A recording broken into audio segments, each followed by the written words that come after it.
Hello and welcome to another episode of Two Guys and a Chainsaw. I'm Todd. And I'm Craig.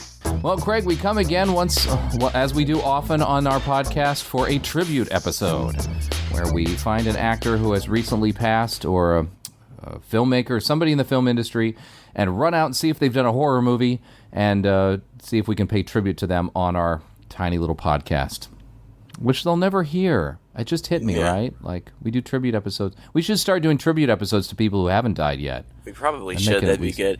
I know, these episodes, I like doing them, but they're bittersweet because it's, it's sad when you lose somebody, especially somebody who you admire for one reason or another. But at the same time, it's also nice to have the opportunity to talk about them and show our respect and admiration. So, yeah, actually, it's been a while, but we recently lost James Caan, who's a really prolific actor, probably best known for The Godfather. He had done some stuff before that, but that was kind of his big breakout role, and I believe he was nominated for a Golden Globe or something. But he had done some things before that. Other people, our dad's generation, probably knew him well from the movie Brian Song, where he played real-life football player Brian Piccolo, who tragically died of cancer at a very young age. I'm not big into sports movies, but I've seen that one, and it's really good. And he was acclaimed for that role also. Our generation and the generations who have come after us probably know Caan as Buddy's real dad in Elf. Yeah. His resume is extensive. He's done tons and tons of movies from the 70s on. From the 60s on, man. Yeah. It's kind of nuts. Yeah. When you look at his resume, it's just insane. And he was always that guy. He's like, oh, there he is. It's not like he was everywhere, but when he popped up. Yeah. He's distinctive. He's handsome. He's rugged. He's very much kind of a man's man. Mm-hmm. Got a distinctive look, a distinctive voice, kind of a tough guy. I don't know. I always liked him in everything that he was in. Recently, in his personal life, he was an athlete as a young man, and he wanted to play football in college, but he couldn't make the team. And so instead he turned to theater and found that he really enjoyed acting and was quite good at it and was well received by directors and audiences alike. And so that's kind of what he stuck with. Started out in theater, worked on Broadway for a little bit before getting into some small TV roles, then film roles. He preferred to stay away from TV. He preferred to work in film, but he did work in TV from time to time throughout his career, up until the latter part of his career, where he sometimes worked opposite his son, who's also an actor, Scott Caan. As far as more of his personal life, something that I learned about him before he passed away was that he was married and divorced 4 times.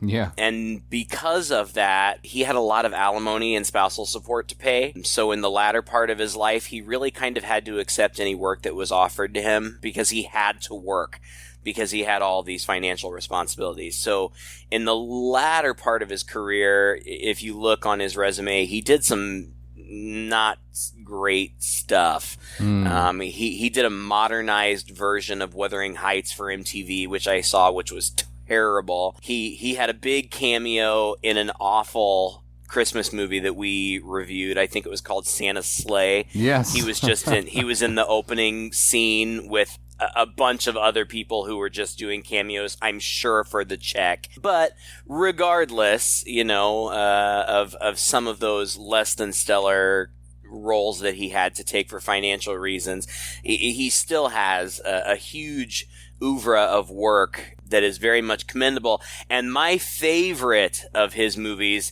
is the movie that we're talking about today, and that is 1990's Misery. Misery. The kind of movie that we normally don't do because it is so popular. I mean, it won it was Kathy Bates' breakout role. It won her an Academy Award for Best Actress. It swept up. I remember when this movie came out. It was huge. People talked about it. It was well loved. It's a very, very mainstream horror movie, right? And so, we don't usually talk about these, but again, when we get these tribute episodes, it often gives us a chance to do so. So, Craig and I, before we even started recording this, we're just like, there's no way we can do an hour on this alone. But I mean, we'll try. We'll compress it. The point is, we can't just say everything there is to say about this movie and everything behind it in an hour. So you can go to the IMDb page and go through the very, very long trivia section there. You can get in deep with articles and interviews and things about it later. It was a phenomenon, really, when it came out. Like, everybody saw this movie. And everybody loved That's what I remember about it. The people in my life who were not horror fans at all.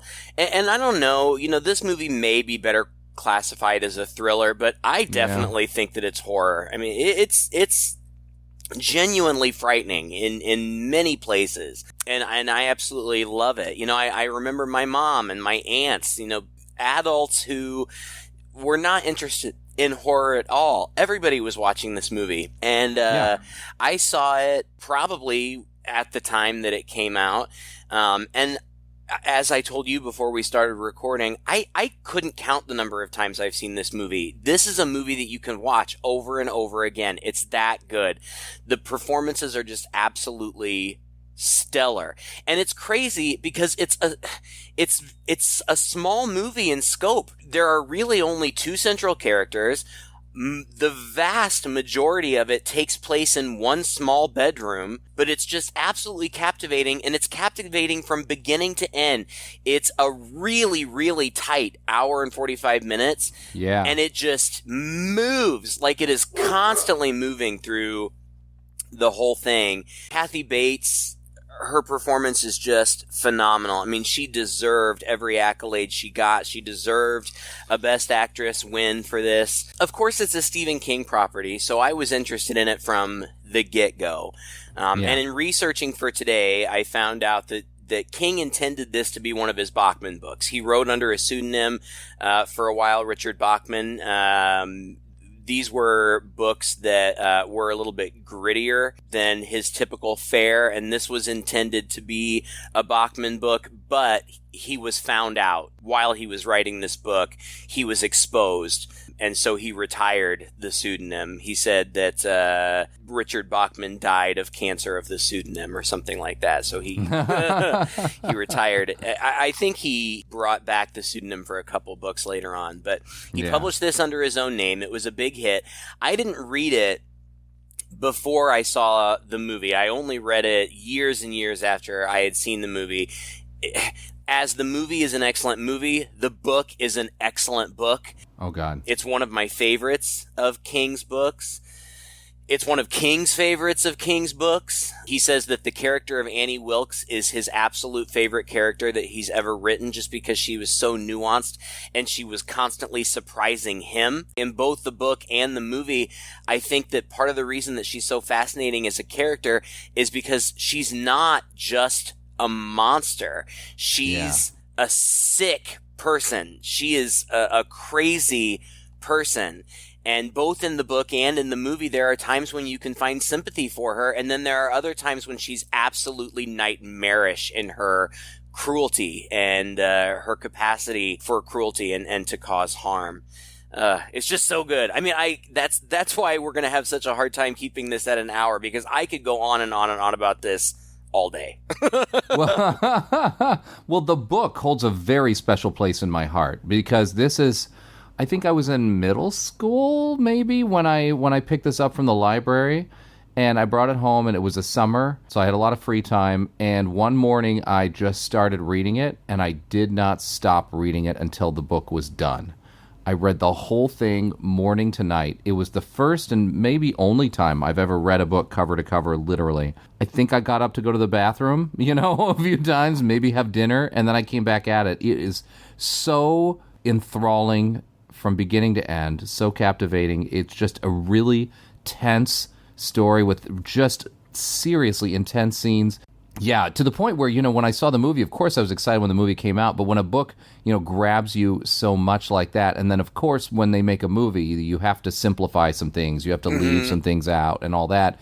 It's a bit of a disappointment. Like, I felt the same way about Jurassic Park. Like, Yeah. I love Jurassic Park. It's a great movie, but, you know, everybody was just gaga over it. And because I had read the book first, Mike's response was, yeah, it's great, but it was a little more muted. Yeah. You know, just because, oh God, I was like, like, everybody who loves this movie just can't understand that there's an even better story behind this, that read the book, you know. Yeah. That's what I want to do for everybody with Misery. Like, Misery's a fantastic film, but my God, the book is just 10 times more intense. Right.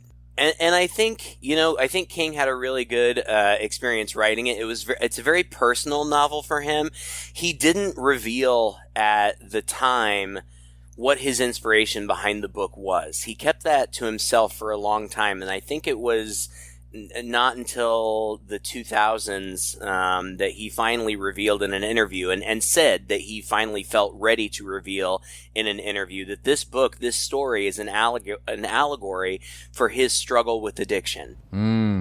Annie Wilkes, the character, is like the monkey on his back, his addiction that kept him captive and kept him from the people that he loved, kept him from the work that he loved, and that was something that he struggled with for a very long time. But he eventually was able to overcome his addictions as much as anybody can. I think when you're an addict, you're always an addict. It's just about, you know, being able to control it. But he has said outright that that is what the book was inspired by. And there's actually a subplot in the book. To call it a subplot is almost misleading. You know, it's a big component of the book that Paul Sheldon, the author, main character of the novel, is a former addict who has only recently overcome his addictions. And when he's in this accident, which we'll talk about here really soon, and is being treated for his injuries, he's given narcotic pain medications, which he becomes addicted to again and struggles with that throughout the course of the book. That's removed from the film entirely, which is kind of unfortunate because I think that it was a big, important part of the book. Yeah. However, the movie plays fine without it, too. It does. And I think that that's also something that's, you know, so nuanced that it might be difficult to portray well in film. Not impossible. Yeah. But again, like you said, with any film adaptation, you got to I don't want to say trim the fat, but you got to trim somewhere, and well, yeah. This got cut down a little bit. You have to make choices, and I mean, you know, a lot of different choices, and this movie's in good hands. I mean, William Goldman wrote the screenplay. Yeah. William Goldman is just an icon. I don't know, the John Williams of, you know, screenwriting, you know. John Williams is to scoring. William Goldman has just written so many big, successful, well-respected films and has turned out to be a fantastic screenwriter. And Rob Reiner, the director. This wasn't their first collaboration, but Rob Reiner, you know him from Spinal Tap, Stand By Me, which is based on a Stephen King story, The Body.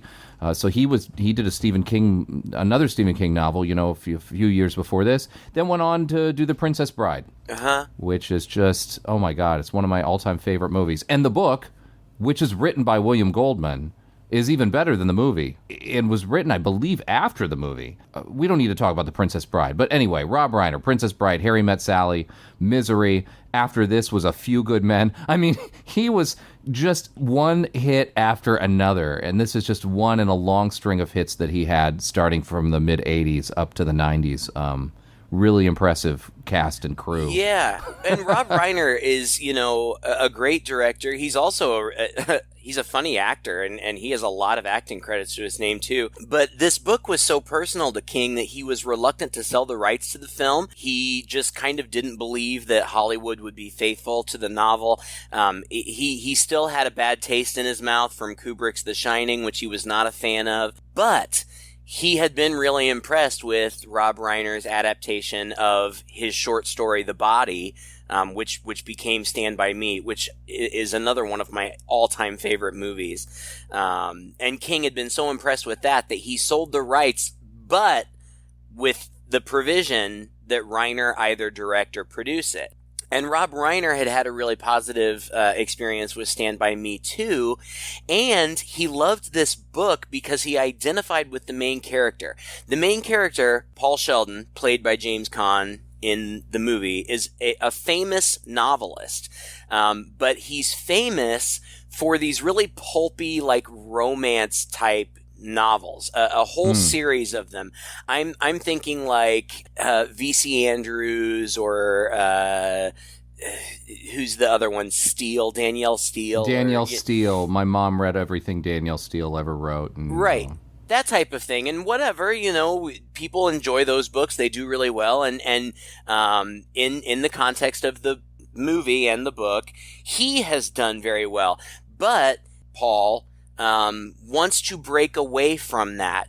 Despite the fact that he's had a lot of success with it, he doesn't feel like it's what he really wants to do. He doesn't feel like it's a real reflection of him or his talent, so he wants to break away from it and prove that he can do something else. And Reiner related to that. He was known really for light-hearted comedies, romantic comedies, and he was asked, why would you break away from that formula that you're so successful in and tackle something this dark?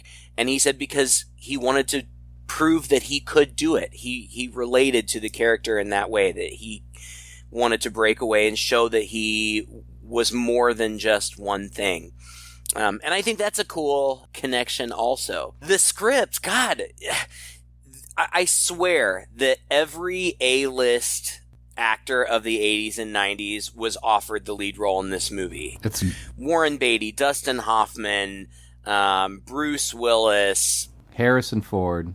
Everybody, every A-list, every A-list male star was offered this role, and all of them except Warren Beatty turned it down outright. And the speculation is that they saw the role as emasculating because the main male character kind of ends up falling victim to this woman, to some extent at least, is figuratively and literally hobbled by this woman, and they didn't want to do that. Eventually, James Caan was Warren Beatty was the only one. He was in talks to do it for a long time.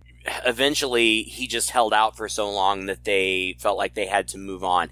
It was offered to James Caan, and after the movie was filmed, both Rob Reiner and the guy who wrote the screenplay said that they couldn't imagine anybody else having done the role justice the way that Caan did. And I agree, maybe only because to me the movie is so iconic and the performances are so iconic.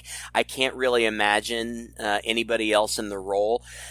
Bruce Willis was another actor who was offered the role and turned it down. He did end up playing the role on Broadway in 2015 opposite Laurie Metcalf, who is a brilliant actress. I would give an exorbitant amount of money to be able to see a film of that production, but as far as I know, it's not available. To his credit, James Caan took the role for that precise reason. He said he thought it would be interesting to play a reactionary, a character who's primarily reactionary, for once, when normally he was playing these sort of tough guy roles, tough, assertive people. I mean, one person's trash is another person's treasure, right? Yeah. So, yeah. I think that people knew that this movie was going to do well. Kathy Bates' role, Annie Wilkes, a lot of people were in consideration for that too. Roseanne Barr was in consideration, Rosie O'Donnell. Bette Midler turned it down, which she later said that she regretted and felt really stupid about. Angelica Houston was interested. Mary Tyler Moore really, really wanted it. Can you imagine? Man. No. Yeah, there were other people that you wouldn't expect, but Reiner thought that it would be better to cast an unknown because he didn't want people to come in with preconceived notions about the character. And the screenwriter, I'm not sure how he was familiar with Kathy Bates, but I'm pretty sure it was William Goldman, the screenwriter, who recommended her.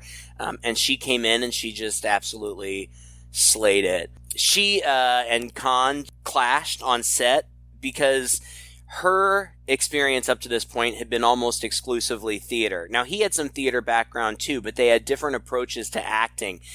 She wanted to rehearse extensively, and he wanted to rehearse as little as possible. He wanted it to be in the moment, natural, whereas she wanted to rehearse. And they clashed over it. And she was very frustrated, and she actually went to Rob Reiner and to voice her frustration. And he told her, look, we'll try to come to some sort of compromise, but take that frustration and use it. Use it in your performance. Use it in your character. And I think that she did. And again, like I said, her performance just blows me away. James Caan's performance is a little bit more subtle, but I think that he does an amazing job, because it is, when you're playing against somebody who is playing totally crazy, totally irrational, totally unpredictable, how do you respond to that? And I think that you have to be very cautious and very calculated.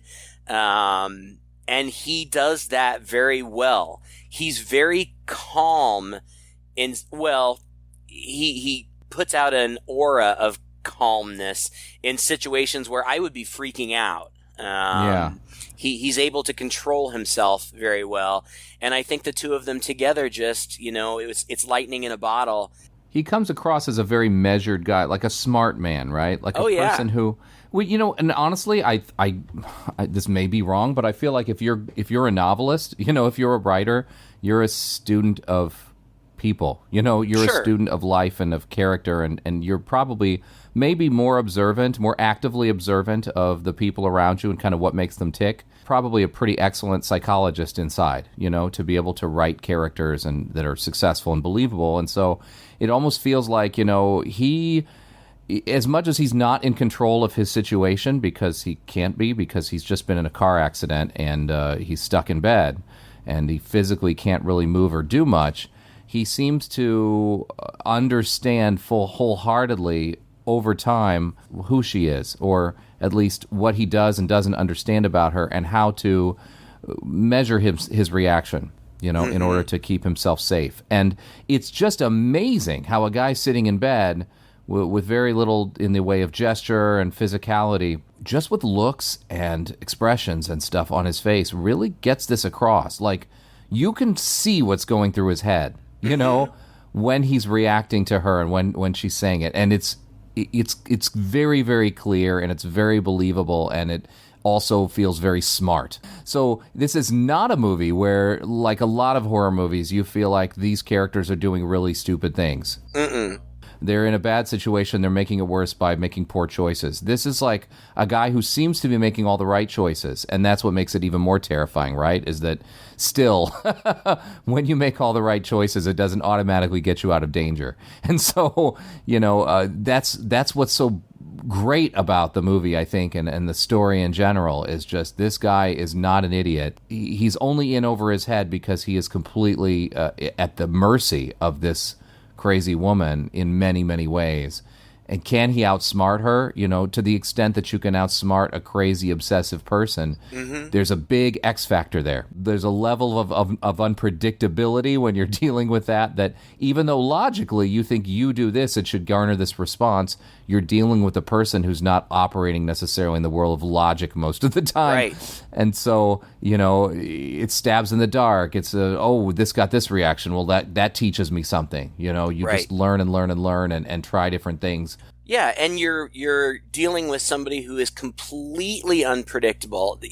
I read somewhere some psychologist was asked to analyze the character, and they said that really she is just a representative of a whole hodgepodge of mental illnesses, including bipolar, probably some schizophrenic tendencies, depressive states, all kinds of different things.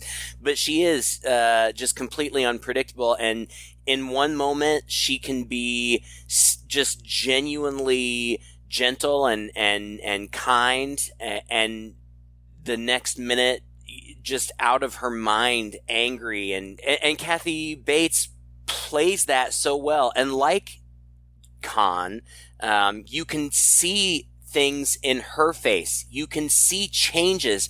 they're so subtle, but you can also see it happening behind her eyes, and just the slightest alterations in her facial expressions.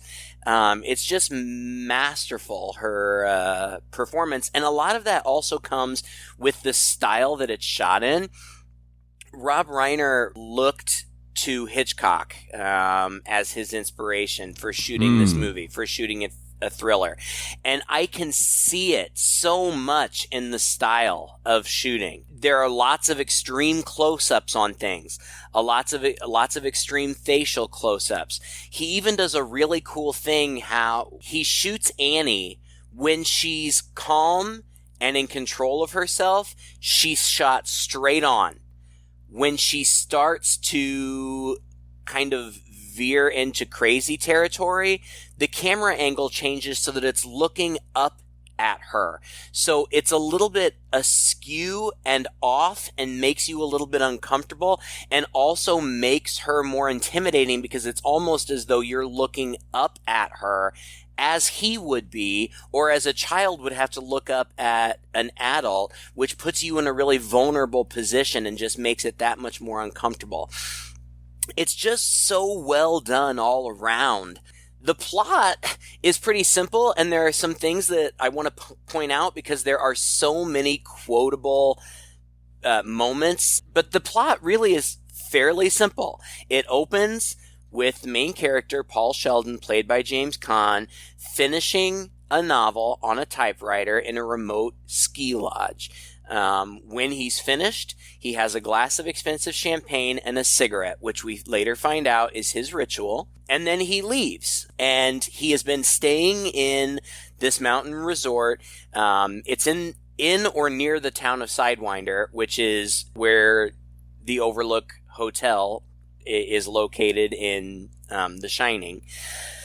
But he's in the mountains, and it's snowy when he leaves. But then as he's driving down the mountain, the snow gets really, really heavy, and he ends up crashing, and his car rolls multiple times down the mountain, pretty far, I would say at least 100 yards off the road. So that's the situation that he's in. After that, we get a flashback where we see him talking to his agent, played by legendary screen actress Lauren Bacall. Wow. And this is where he explains why he wants to get out of the Misery business. Misery is the name of his series of books centered around this character, Misery Chastain.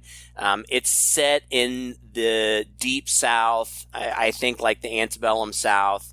And he explains why he wants to get out of it. Misery Chastain put braces on your daughter's teeth and is putting her through college. Bought you 2 houses and floor seats to the Knicks. And what thanks does she get? You go and kill her. I never meant for it to become my life. And if I hadn't gotten rid of it now, I'd have ended up writing her forever. Now I'm leaving for Colorado to try to finish the new book. If I can make this work, I might just have something I want on my tombstone. And the agent says, and how do you thank her? You kill her off. This is the newest edition that's being published now, but is not on the shelves yet. And he says, and so he's been in the mountains working on this kind of passion project.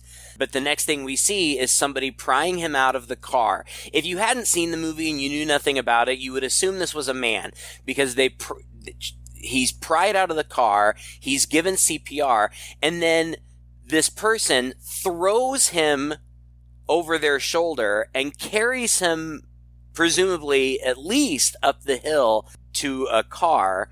But it turns out when he wakes up, it's this woman, played by Kathy Bates, named Annie Wilkes. And the first thing he hears is, "I'm your number one fan. There's nothing to worry about.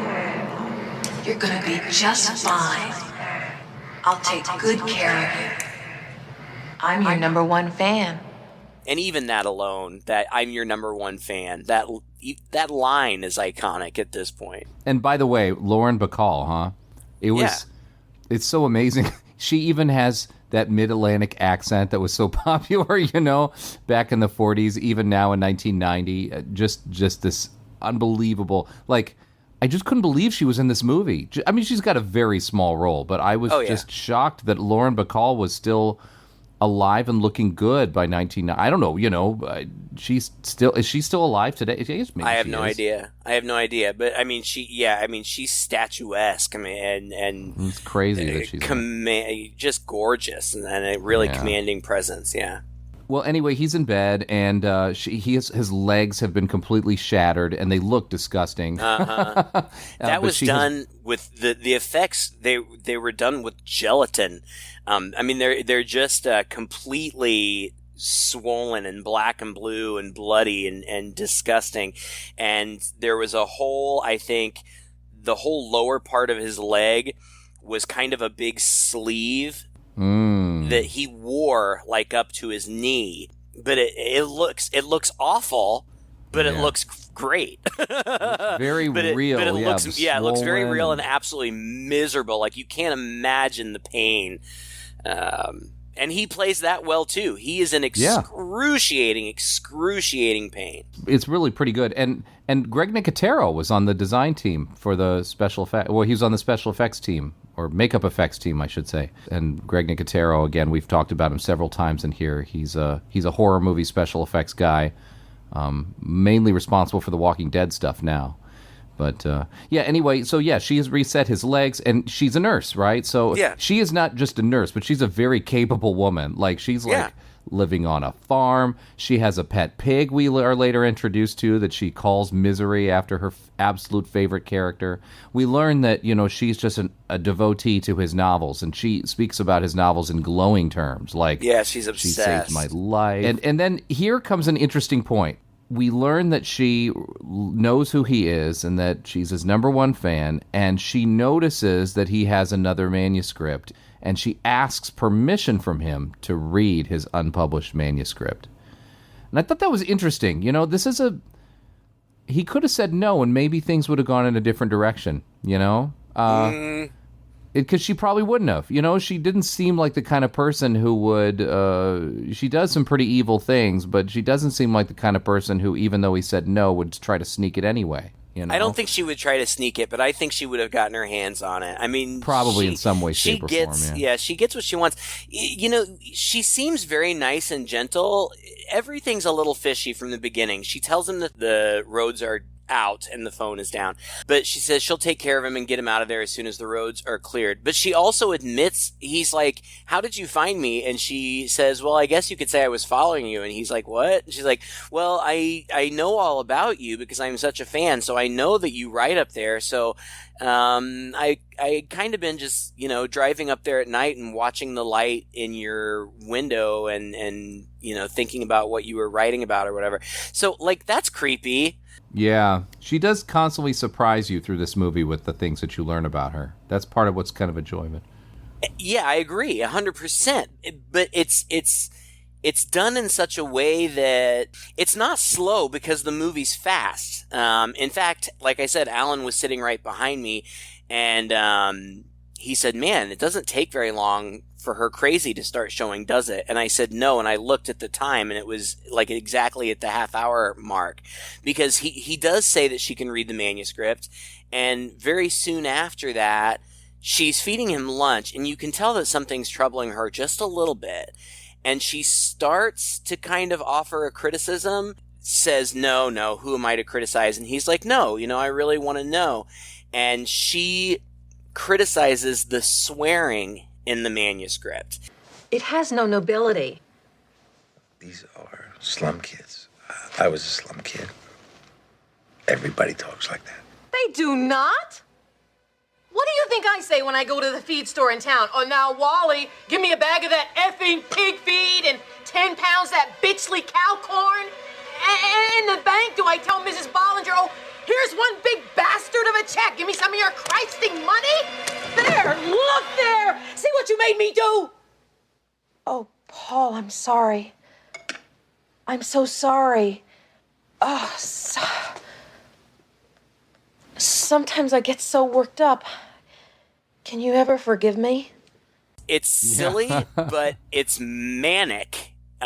She really freaks out. Mm-hmm. Again, the camera angle changes to show her strangeness, cleans him up, and walks away and says, I love you, Paul. Your mind, your creativity. That's all I meant. And I feel like it's at this point that you can see in his face that he's like, shit. I might be in a little bit of trouble here. Yeah. And he definitely is, and it only gets crazier from there. Well, and at the same time, we've got this parallel thing going on where the agent has reported that Paul was missing to the local sheriff / police chief / deputy / whatever. Yeah, the only law enforcement in this podunk town. The only law enforcement, the only really authority at all in this podunk town, which he kind of makes light of in a funny way, I think, actually, when he's on the phone with her. And this is just like this sweet old man with his wife. I love them. Who's his assistant. Yeah, they were just sweet. I don't remember them in the book. I'm sure they were in the book. I don't remember them in the book. Buster, he's the sheriff guy. He's played by Richard Farnsworth, who is an old man who you would recognize. He's been in stuff. He started his career as a stuntman, like in westerns and stuff, but eventually, started getting some character work. And his wife, Virginia, is played by Frances Sternhagen, who, again, is entirely recognizable. She's been in a million things. She was also in the adaptation of Stephen King's The Mist, and her name's Virginia. He is in the book. She is not. She's invented for the movie. His role in the book is smaller, and they wanted to bump it up. They wanted to make him a little bit more industrious and smart in the movie. And so you're right. There's just constantly this side story of them kind of looking into things, doing some investigation. At some point, he starts reading Paul Sheldon's novels to see if he can get any clues there. But these old folks, this old couple, they're fucking adorable. Yeah. and hilarious together. It is an interesting thing, right? I guess maybe Goldman felt like, you needed to balance, provide a little balance here, like lest we start taking things too seriously, lest the terror become too bad. Like, now we're going to switch you over to this cute little old couple who have some byplay and, but still advance the story along. Well, in a way, I guess. It's not like they ever figure things out in the nick of time, but they are providing this, like, well, what's happening? Like, this famous novelist has disappeared. Who's doing anything about it? Oh, it's this guy who's got nothing else to do, but also doesn't have a modern computer system. It's quaint and it's cute, and it also makes you realize, like, maybe they're never going to find him, because it's not like the FBI is pulling out all the stops to find this dude. It's up to this sweet old couple sort of doing their best, but also it's not their biggest priority. It's almost becomes for him just like a minor obsession in a way, right? Like just a curiosity. Maybe I can find him. Maybe things just aren't quite right. He almost finds the car, but he doesn't because it's, buried under snow. Later, they do find the car after the snow melts, and a lot of stuff has happened. He's reading the novels, trying to get clues, which is a cute idea, but rather silly. Yeah. But then he does write down a quote from one of the novels, which later on he makes a connection. Yeah, makes a connection, and that helps him kind of go out to her place. But and so there's that investigative element. Right, which I think is a nice break from the tension, because everything that's going on in Annie's house is pretty tense most of the time. So this provides a little bit of break from the tension. But you're right, it does also establish that if not for this older gentleman who's investigating, they might not find him, because when they do finally locate, well, they locate the car by helicopter. Rob Reiner cameos as the helicopter pilot. I think state troopers kind of take over the investigation, and you see them at doing a press conference at the site, and they say it's presumed now that he's dead. We may find him, when all of the snow thaws. That is, unless the animals have already gotten to him. So the big authorities have given up. He's presumed dead, case closed. It's so only silly, because really. Kind of. I thought this bit was a little hilarious. Maybe unintentionally so, but I couldn't imagine an actual police person actually saying that kind of thing to the press. I don't know. But the big trouble for Paul comes when Annie goes into town and comes back and is super excited to show him that she has picked up the newest installment of the Misery saga, and it's called Misery's Child. Now, when he asks, well, if you went into town, that must mean the roads are clear. And she kind of brushes it off and says, well, the main road to town is clear, but most of the other roads to surrounding areas are still not clear. And the phones in town work, but mine here still is out. She said, but don't worry, I called your agent and I told your agent to call your daughter. I mean, she's being really shady. She's really kind of brushing it off. Mm-hmm. And it's obvious. Yeah, it's obvious. It is, I think, to us and to him. Mm-hmm. But she's thrilled about this book. I'm on page 300 now, Paul. And it's better than perfect. It's divine. What's the ceiling that Dago painted? The Sistine Chapel. Yeah, that and Misery's Child. Those are the only two divine things ever in this world. And she introduces him to Misery the pig, and she's acting a little nutty, but not necessarily in a threatening way yet. But then she talks about how she had a really hard time when her husband left, and she thought that she might go crazy, and that's when she first discovered Misery. Misery really saved her life. And she says to him that she's almost finished with the book. She's only got a couple of chapters left. And for me, for the audience, such a sense of dread is building because we already know that he kills Misery off in this book. And we know that she is just pages away from finding that out. And then in the middle of the night, he wakes up and she's standing at the foot of his bed. And again, the performance is just, she's a nut. She says,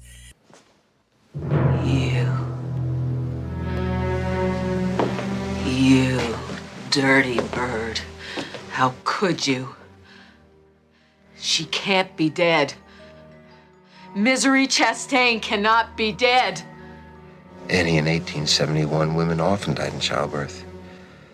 But her spirit is the important thing, and Misery's spirit is still alive. I don't want her dead! I want her!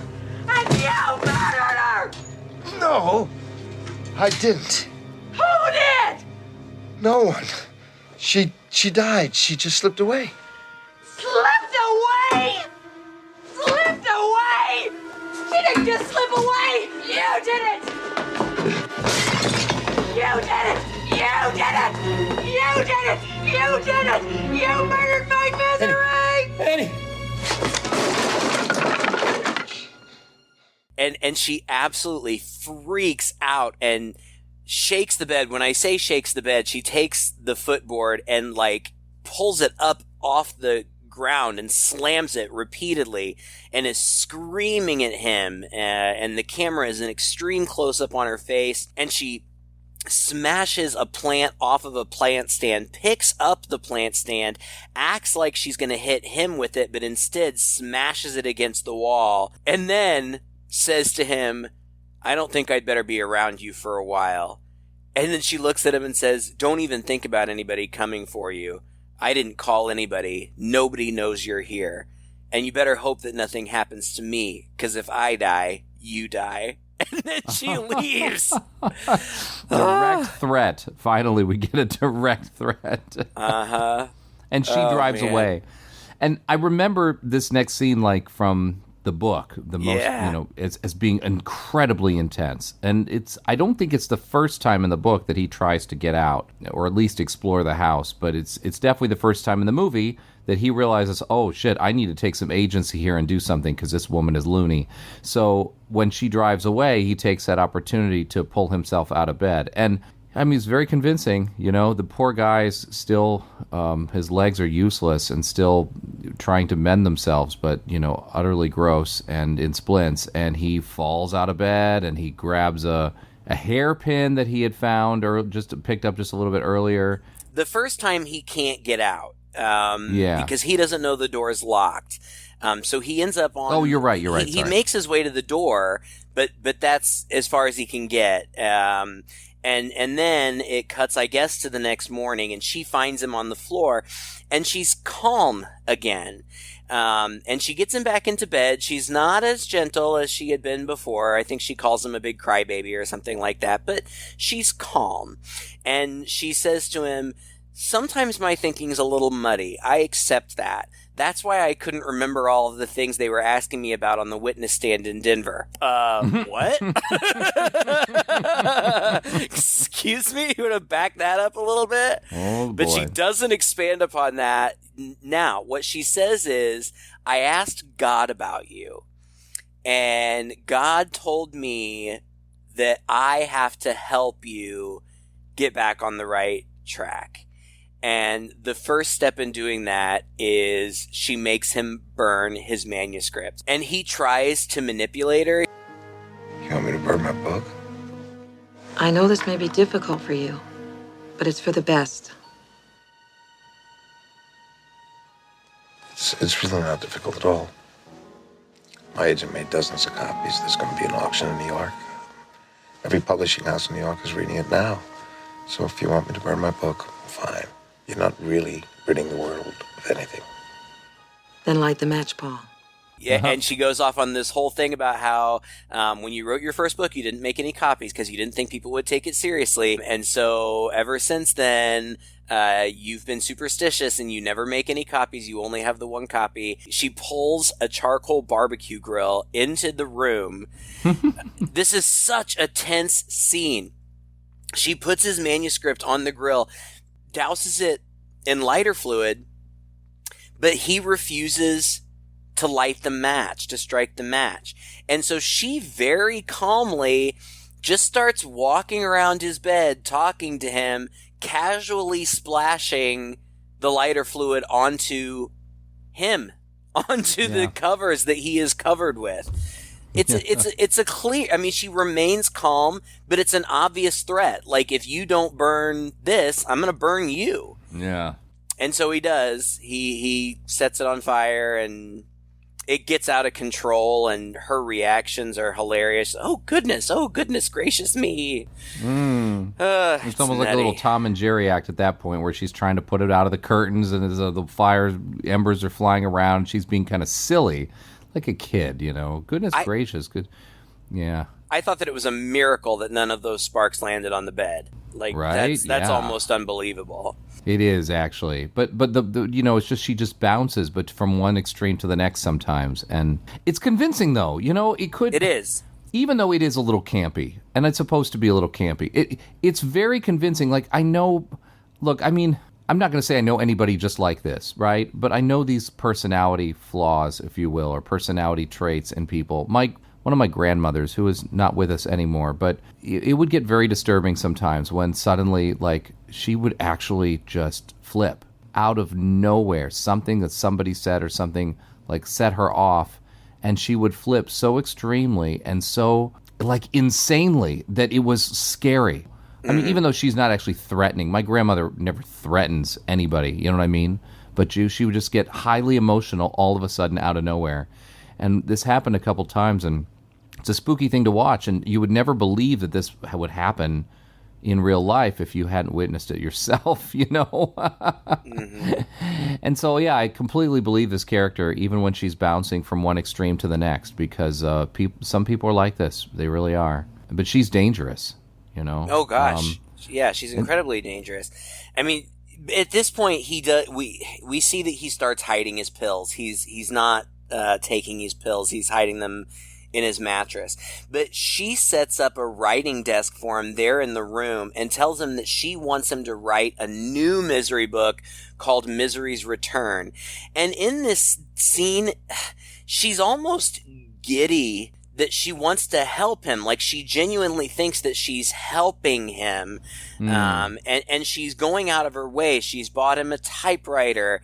And she got a really good deal on it because it drops the ends, and she bought him the most expensive paper she could find. And it's such a good performance because in these moments, her kindness seems genuine. And I think that it is, but I think that's how unbalanced she is. In these moments, she genuinely is trying to please him. This is when he notices that a bobby pin is on the ground. And so to get her out of the house, he complains about the paper that she bought him and says, well, it'll smudge. And she says, well, it's the most expensive they had. There's no way that it'll smudge. And so he shows her that it does. And again, it's just a great change in her affect where she goes from being giddy to being angry at him for complaining, and she throws a tantrum asking him what else can she get him, maybe a little tape recorder or I don't know. And she screams at him and tells him that he needs to start being a little bit more grateful, and she slams the ream of paper down on his shattered legs. She's incredibly dangerous. And this is the scene that you were talking about where he does, because he gets the bobby pin.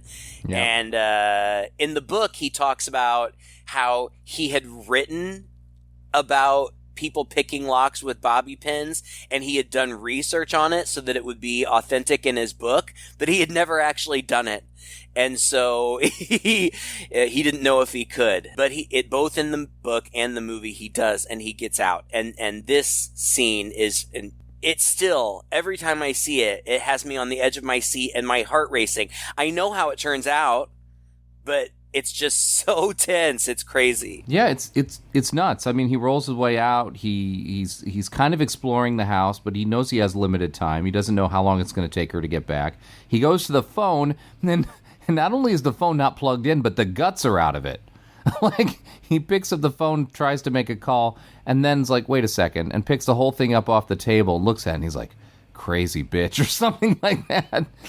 And anyway, as he's pushing his way around, and I remember this is a big thing in the book, right? He knocks a penguin off a table. She has this, like, little table full of tiny little tchotchkes, and one of them is a penguin. And he knocks it off, and he catches it before it hits the ground and breaks.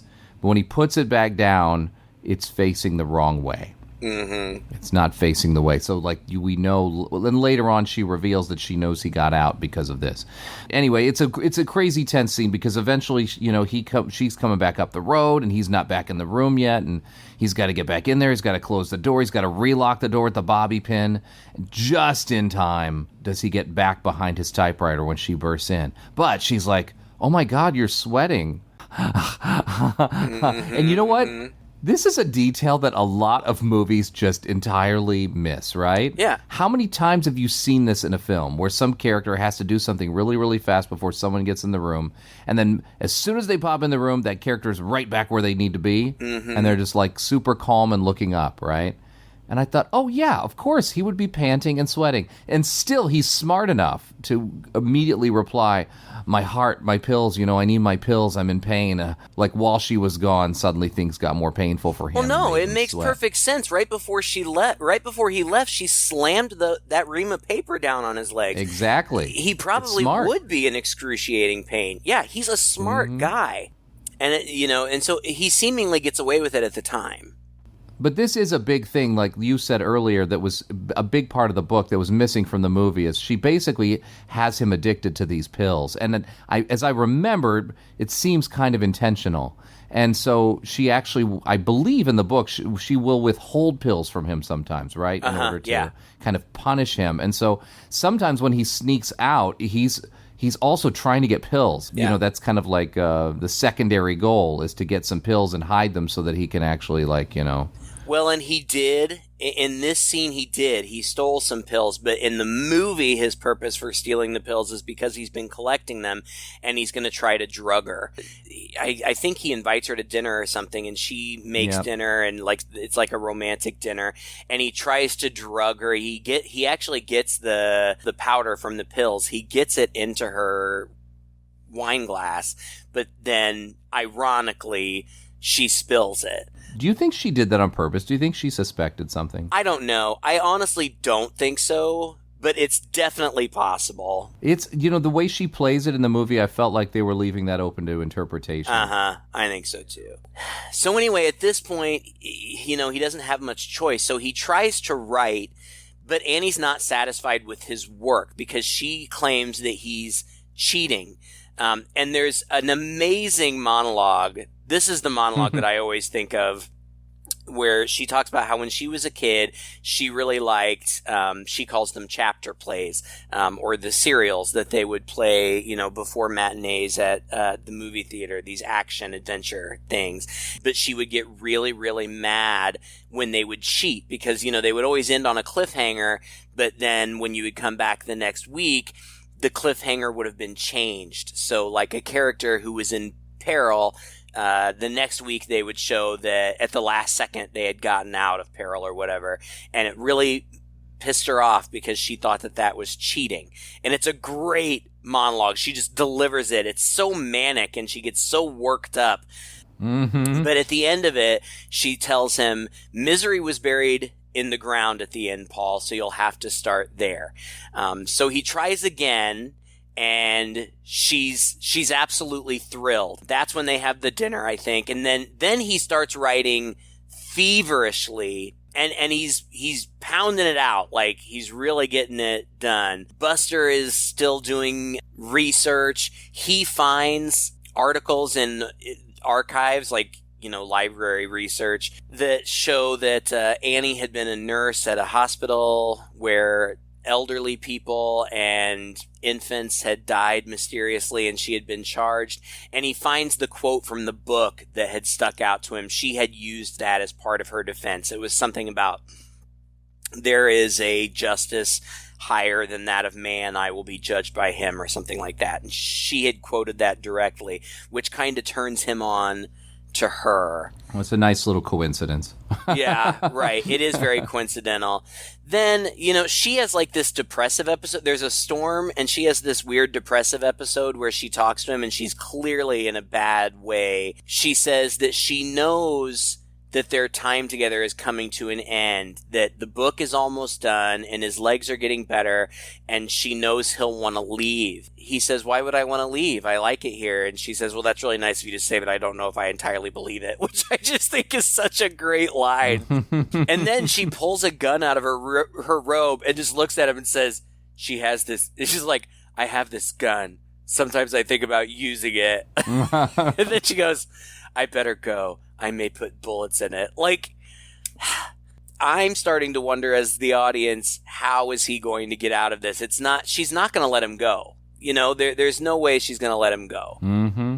Isn't this when she kind of more or less sort of tells him that she loves him, like, more than just his books?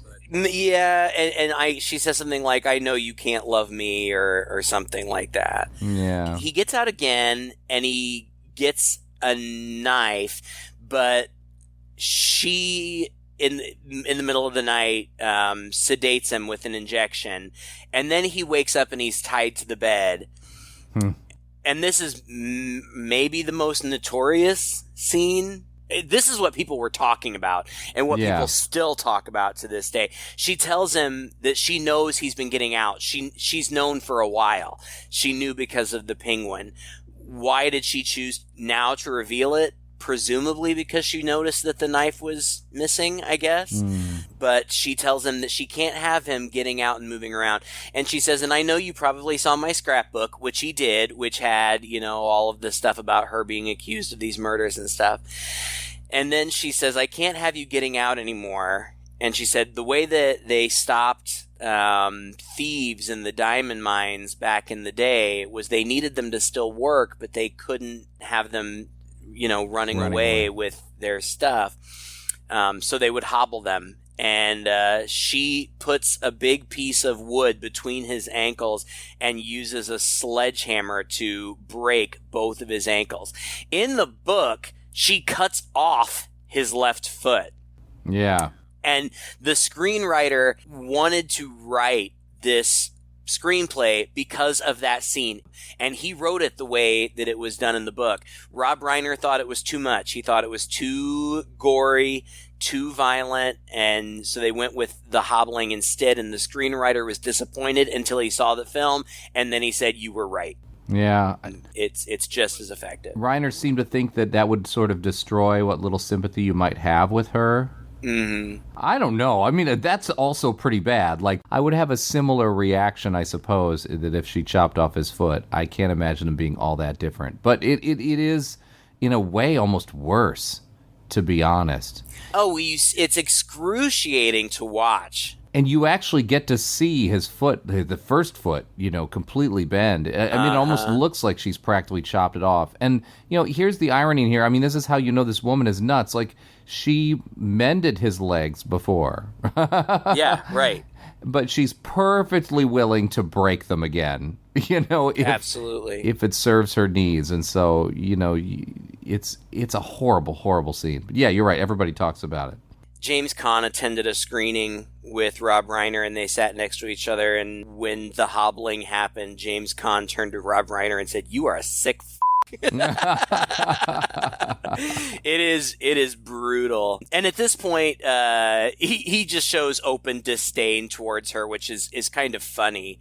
But Buster is on to her. He goes to the general store and he asks about her, and the general store guy gives him information that she has bought a typewriter and paper, and so he knows something's up.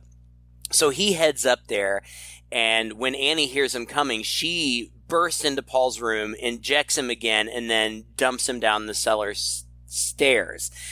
And there's a scene where she lets Buster in, and she's being nice to him, and she says that she's Paul Sheldon's biggest fan, and she demonstrates that by telling everything she knows about him.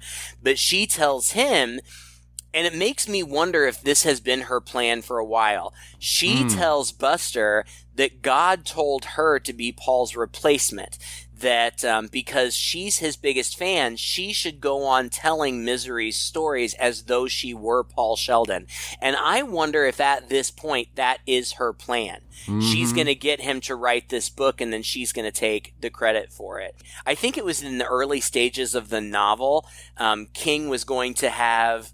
She was going to have him write the book, and then she was going to kill him and bind the book in his skin and feed the rest of his body to the pig.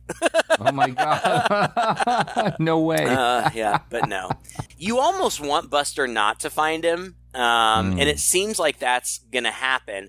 But at the very last second, Paul is able to knock over that barbecue grill down in the basement, and Buster hears, comes back in the house, opens the cellar door, sees him, says, "Mr. Sheldon," and then his chest blows out. She has shot him from behind with a shotgun, and he stumbles down the stairs. And it's sad because he's a really likable character. Yeah. But it seemed kind of inevitable, and it raises the stakes even more. I mean, you knew they were high, but this woman is clearly homicidal. And at this point, she says, well, that's it. There'll be more people coming. Our time is over. And she's going to kill them both in that moment. But he charms her and convinces her to let him finish the book. He says, "I'm almost done. I can finish it tonight, and then we can go together." And that leads up to the climax, which is so satisfying. Yeah, I think he's at his typewriter. He finishes the last bit. She's sitting there reading it. He tells her he's done. Well, but he says, "I'm almost done." She doesn't read. She doesn't get to read the last few pages. But he says, "Go ahead and go get the stuff, the champagne and the cigarette, because it's his ritual." And so she goes. While she's gone, well, she comes back and she's like, "Did I do good?" And again, it's, she's being kind and trying to please him. It's almost sympathetic. And he says, "You did great, except for one thing. This time we're going to need 2 champagne glasses." And that her little heart is just all aflutter, and she goes to get it. While she's gone, he douses the new manuscript in lighter fluid, which he had gotten from the cellar because the barbecue grill was down there. And when she comes back, he taunts her And it's just delicious. Like, he taunts her. Remember how for all those years nobody knew who Misery's real father was? Or if they'd ever be reunited? It's all right here. Does she finally marry Ian? Or will it be Winthorne? It's all right here. Paul, you can't! Why not? I learned it from you. And he lights it on fire. And she tries really, really hard to put it out, which puts her right up by the desk, and he picks up that typewriter, which he had been working out with, actually, earlier. Uh-huh. He'd been lifting it, when she wasn't in the room to just build up his arm strength. And he whacks her on the head with a typewriter, which I would have thought would have killed her right then and there. It surely would have, yeah. It's a classic typewriter. And then, he falls down. They just have this fight. And I remembered the book also just being extremely violent at this point, where it's just a fight for your life thing. And, we know that she is a very capable and strong person. Uh-huh. She carried this guy all the way to the house and has been taking care of him. And so, it's believable as well that she's a formidable foe. And he's still compromised. He can't walk. Yeah. So they're crawling, and they crawl. He crawls across. He gouges her eyes. Then she, falls back, and the gun kind of goes scattering. But she gets the gun and shoots him in the shoulder. He gets down and tackles her. Oh, and then he picks up the ashes from the book, and it's like shoves them down her throat into her mouth. Eat it, eat it, you stupid bitch! Oh, it's so great. He trips her, and she hits her head on the typewriter.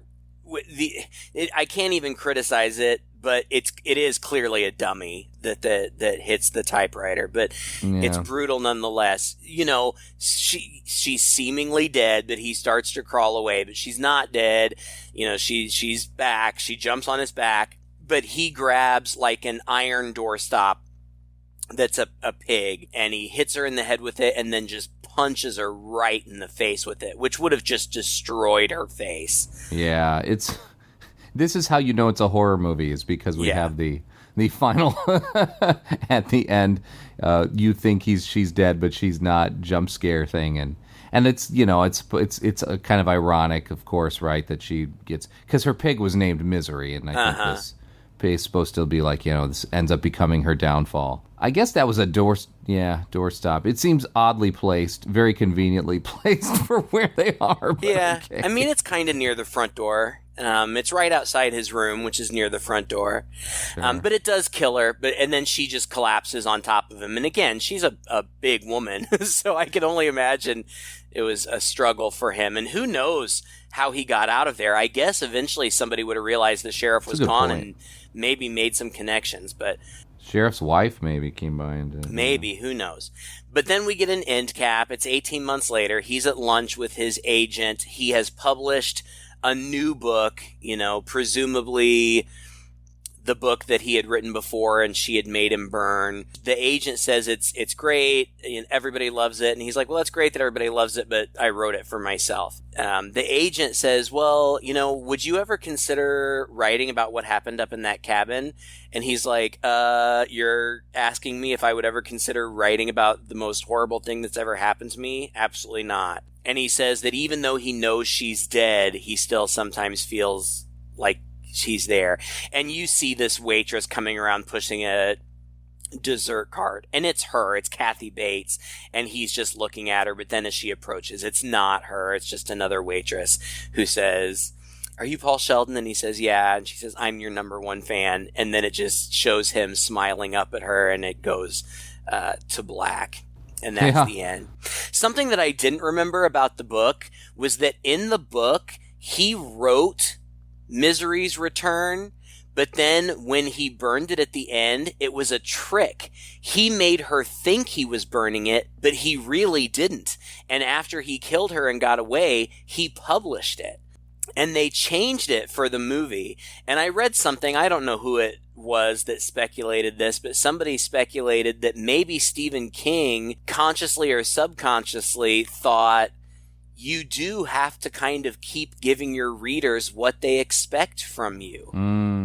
And maybe, that's why his initial creation, the author in the novel, maybe came to that realization. But I like in the book that he wrote the whole thing and he haunted her with it, and then he burned it. I think that's more fitting. Yeah, it's a slightly odd ending, but it's not. I mean, it's as good a way to end it as any, I suppose, because he could always have another crazy fan, right? Yeah.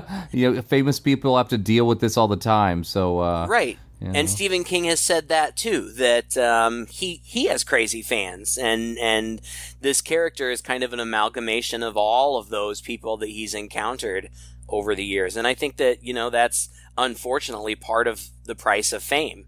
There are sick people out there who become obsessed and genuinely potentially dangerous. There was a series based on Stephen King's work on Hulu called Castle Rock, and the second season served as a prequel. It told Annie Wilkes' story before the events of this movie. Critically, it was not received well at all. The first season was well received, and then the second season wasn't, and then it didn't get picked up for a third season. I loved it. I loved the Annie Wilkes origin story that they told in season 2, and if you are a fan of this movie, I highly recommend it. But I can't, as predicted, we've gone well over our usual time, but I don't care, because I feel like this movie merits it. It's an excellent movie. I think that it appeals to a wide audience, much wider than the typical stuff that we do.